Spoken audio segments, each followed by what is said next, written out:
اور ہم ان قرآنی مثالیں کو لوگوں کے سمجھانے کے لیے بیان کرتے ہیں۔ دیکھو قرآن کے اندر اللہ تعالیٰ مثالیں بیان فرما رہے، کس لیے؟ لوگوں کو سمجھنے کے لیے بیان کرتے ہیں، اور ان مثالوں کو بس علم والے ہی لوگ سمجھتے ہیں۔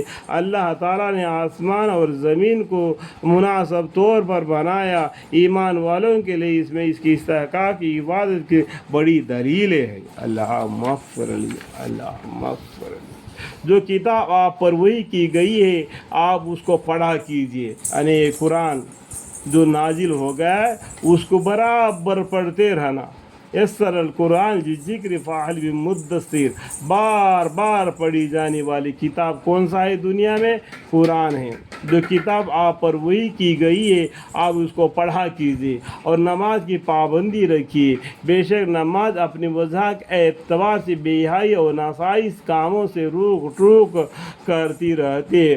اللہ کی یاد بہت بڑی چیز ہے، اور اللہ تعالیٰ تمہارے سب کاموں کو جانتا ہے، اور تم اہل کتاب کے ساتھ بجز معذب طریقہ کے محاشا مت کرو، جو ان میں زیادتی کرے، اور یوں کہو کہ ہم اس کتاب پر بھی ایمان رکھتے ہیں جو ہم پر نازل ہوئی ہے، اور ان کتابوں پر بھی جو تم پر نازل ہوئی ہے، اور یہ تم بھی تسلیم کرتے ہو کہ ہمارا اور تمہارا معبود ایک ہے، اور ہم تو اس کے اطاعت کرتے ہیں، اور اسی طرح ہم نے آپ پر کتاب نازل فرمائی۔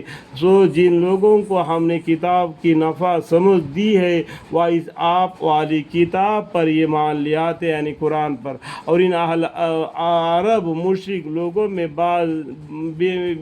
میں بھی بعض ایسے مناسب ہے کہ اس کتاب پر ایمان لے آتے ہیں اور ہماری آیتوں سے بجز ضدی کافروں کے اور کوئی منکر نہیں ہوتا۔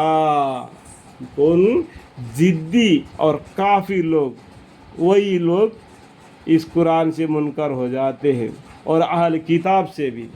ہم مسلمان لوگ قرآن پر بھی ایمان لاتے، اگلے جتنے بھی پیغمبر آئے، کتنے بھی کتابیں آئے، جتنے بھی صحف آئے، ان سب پر ایمان لے آتا ہے۔